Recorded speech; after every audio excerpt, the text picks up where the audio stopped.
There are a ton of ROM hacks on the Switch, and I'm always surprised by how little attention they get. So while systems like the 3DS and Game Boy Advance get all the love, today we're going to showcase some ROM hacks on the Nintendo Switch that you might not know about but really should try.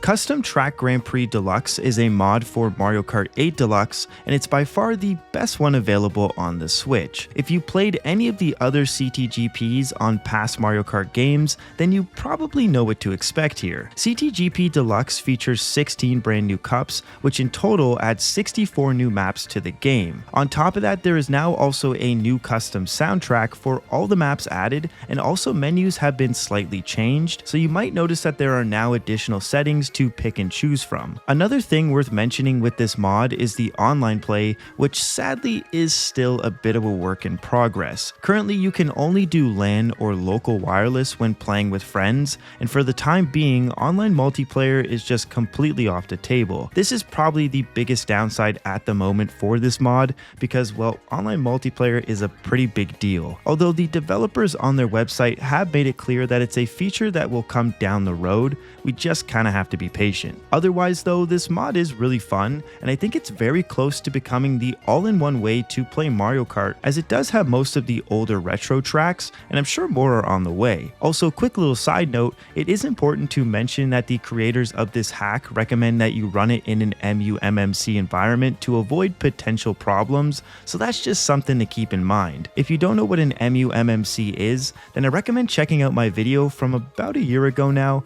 which breaks down all of that and explains how it works. But anyways, overall this mod is one of my favorites on the Nintendo Switch, and I felt it was worth showing off first, so if you like Mario Kart, you're probably gonna like this one too, and I think you should give it a go. Pokemon Compass 2.0 is the latest mod for Pokemon Scarlet and Violet, which overhauls the entire game to be more of an enhanced experience. What this means is that the game is revamped in many different ways, with added content in the form of raids, encounters, new Pokemon, and even story progression. This mod is honestly massive, and from what you can see here, it has a ton of new additions and changes. By far the biggest adjustment though in this mod does have to be the raids, which now have 5 tiers instead of the normal 3, meaning there are now 36 new raid allies added. Along with that, all 52 existing raid allies have Pokemon reworked with new stats, movesets, abilities, and also their held items. This leads to them being a lot more difficult, but not in a bad challenging way,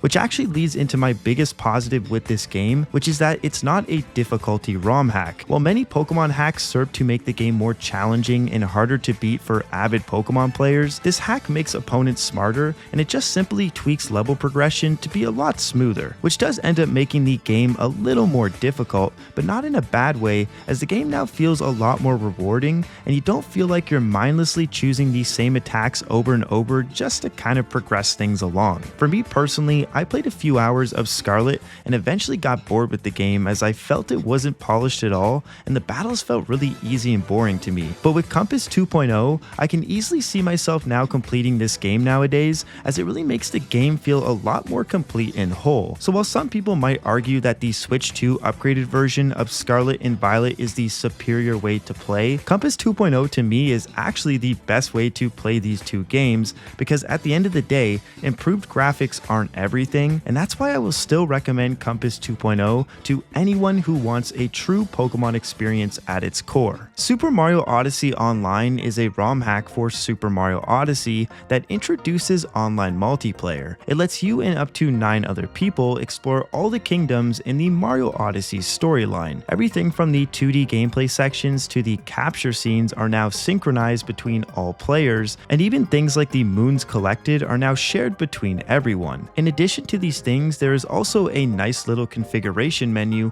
and the game has custom game mode support, with the most popular game mode being hide and seek. My experience just comes from the base story game, but from what I've heard, the hide and seek game mode is pretty pretty well done. There isn't much else to say about this ROM hack, and the only downside that I could really find was that sometimes other player models could be a bit jittery due to network lag, but besides that, there really isn't anything to complain about here. This mod, while simple, is one of the best on the system, and it's a ton of fun playing Odyssey with a giant group of people. Also, it's just pretty funny seeing a bunch of little Marios run around during boss fights, and I don't think you're gonna get that kind of experience anywhere else. Ultracam is a mod for Tears of the Kingdom that enhances the game while also adding a few pretty big features. Firstly, this mod upgrades the graphics on the Switch 1 version to look a lot better than the original game, and it also increases the FPS, making the game run a lot smoother. On the screen here, you can see a handful of the enhancements and features added with this 2.0 version of the game, and it's important to note that there's also an upcoming 3.0 version which will be adding a ton of other stuff. But while all of these handy improvements are very nice to have,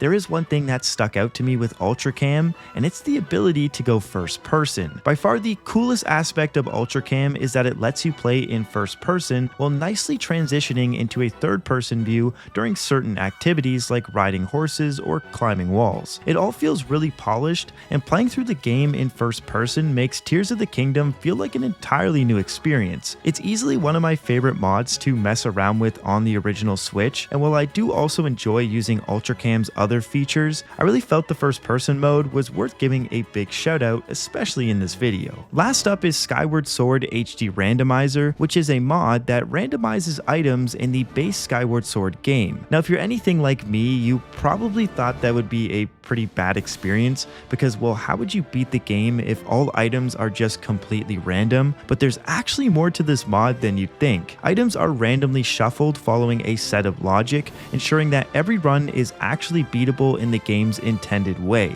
Items from chests, loose pickups, and quest rewards are all shuffled around randomly, so you really never know what you're gonna get. This ends up creating an almost infinite variety of runs to play through, just due to how many different variations of items you might receive. All in all, it's a really simple and straightforward ROM hack that is well put together, and I feel a little underrated. Also, I thought this was pretty cool. There's a website that tracks runs and can help you examine a specific run for this ROM hack based on the information you provided. The website is fairly detailed, and again, I see this ROM hack and the website appealing to the most hardcore of Zelda fans, so if you think this is up your alley and you really want a challenge, then you might want to give this one a try. And well, that's the end of this video's list, at least for now. I won't lie to you when saying that I was a little hesitant to make this video, as well Nintendo doesn't really take kindly to modded content on the Nintendo Switch, but I couldn't resist showcasing some of the amazing stuff that the community has been putting together, so fingers crossed this video doesn't get struck down. Which actually leads me into another quick thing I did want to mention, which is that I can't sadly show or provide links to any ROM hack content, as it would put my channel at risk. I'm always happy to show off games that the community is creating, but it's far too risky showing how to download them, which does suck, but that's just YouTube and the current Nintendo landscape. Regardless, I did have a ton of fun making this video, and I would love to hear what cool ROM hacks you'd recommend for the system, as I'm sure there's a ton that don't get the attention they really deserve. So if you have any, please throw them down in the comments below for me and others to check out. And well, with that said, I will see you very soon. Stay safe and take care.